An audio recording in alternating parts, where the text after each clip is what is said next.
Halo guys, balik sama gue di channel Willy Mekun. Hari ini gue akan melihat anime lagi yang menjadi yang favorit gue di musim fall 2024 adalah Amagami-san. Ya, jadi buat teman-teman yang ingin nonton reaction gue, bakal gue taruh di deskripsi linknya gitu kan. Jadi yang pasti kalian nyaman lah nontonnya gitu kan, full reaction gitu kan, terus juga gambarnya jelas, ada suaranya, terus ada guanya juga di situ. Jadi ya bener-bener enak lah ditonton gitu kan, kalau dibanding apa yang gue taruh di YouTube kan, seperti itu. Jadi kalian tinggal klik aja, oke? Tinggal klik aja linknya di deskripsi, oke? Jadi untuk episode ini atau episode 3 gitu kan dari Amagami-san, bisa dibilang ya ini kan mereka bertiga ini kan ini ya, mencoba untuk gitu kan meyakinkan Uryu agar Uryu itu bisa memilih gitu kan, kira-kira siapa sih calon yang layak atau pantas gitu kan untuk menikahi si Uryu ini gitu kan. Nah, makanya di sini dicoba ke Asahi.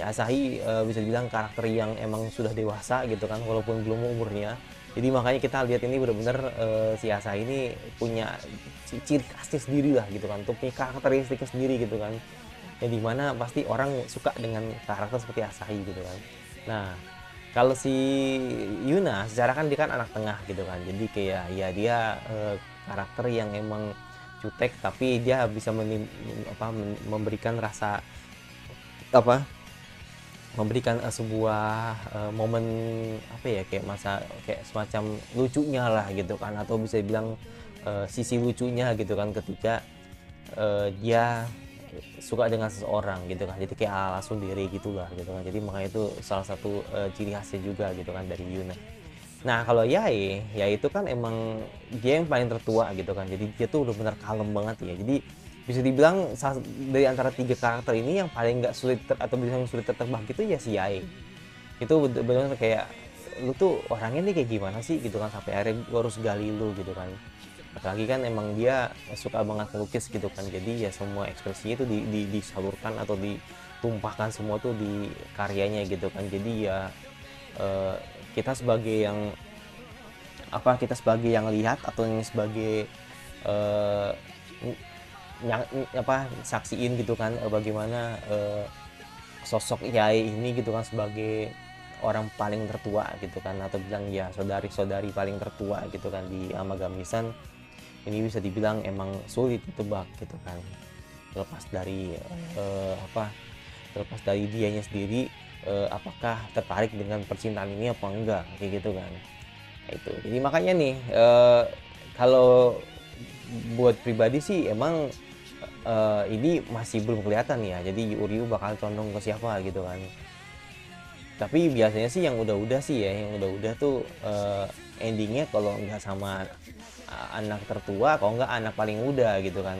Tapi kalau misalkan pun juga yang anak tengah yang akhirnya dipilih, ya it's okay gitu kan. Itu yang udah-udah biasanya, tapi nggak tahu juga gitu kan.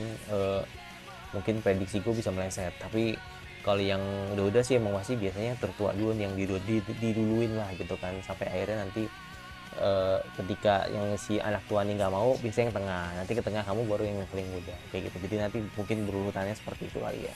Dan yang buat gue penasaran itu adalah masa depan atau ingatan masa depan yang diterima sama Uryu semenjak tadi dipegang jimatnya sama Uryu gitu kan, atau jimat pelindung yang diterima sama Uryu. Pertanyaan gue tuh ini, jadi selama ini yang dia saksiin itu kan emang pure masa depan ya, jadi dia tuh kayak bisa ngeliat masa depan gitu kan, ketika tadi hampir bisa dibilang mau jatuh lah gitu kan dari kuil. Nah, pertanyaan gue, berarti ketiga ingatan ini nih termasuk masa depan dong, ngerti nggak lo maksud gue? Dalam artian, jadi selama ini tuh tadi yang kita lihat di episode ini itu tuh cuman hayalannya Uryu, ngerti nggak lo? Jadi cuman hanya hayalan Uryu yang mungkin akan terjadi gitu kan, tapi di situ situasinya Uryu tuh lagi tidur, ngerti nggak lo? Jadi sama ini tuh kita nonton kalau di satu episode ini kita melihat hayalannya Uryu gitu kan ketika lagi tidur gitu loh. Jadi sama itu Uryu tuh tidur aja gitu kan di apa namanya, di kamar gitu. Jadi bukan sebuah scene-nya, bukan. Di sini tuh kita tidak ceritain animenya gitu kan. Jadi kita cuma ceritain bagaimana masa depannya Uryu ketika Uryu sedang tidur gitu kan. Ternyata emang tadi ketika ngelihat atau bisa bilang Uryu bisa melihat masa depan, mungkin masa depannya tadi ketika tiga-tiganya ini dikenalin sama Uryu kayak gitu.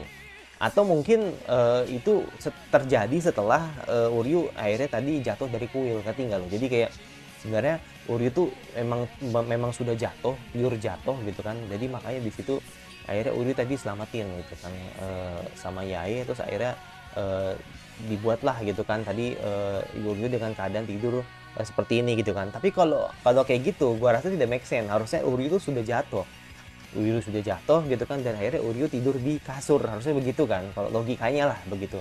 Tapi kalau menurut gua ini kayaknya sih emang ingatan masa depan yang sebenarnya tuh Uryu tahu gitu kan, kalau Uryu bakal jatuh di situ. Jadi makanya nanti kalau misalkan nanti Uryu diliatin atau bisa bilang diulangi lagi scene tadi, Uryu nggak bakal jatuh nanti ketika nanti masuk di episode 4, ngerti nggak lo? Jadi kayak sebenarnya yang tadi Uryu lihat itu adalah masa depan ketika Uryu jatuh kayak gitu. Jadi makanya di situ mungkin nanti di episode 4 ini bakal diulang kalau nanti Uryu bakal jatuh, tapi nggak jadi jatuh karena dia udah tahu gitu kan ramalan yang terjadi kayak gitu.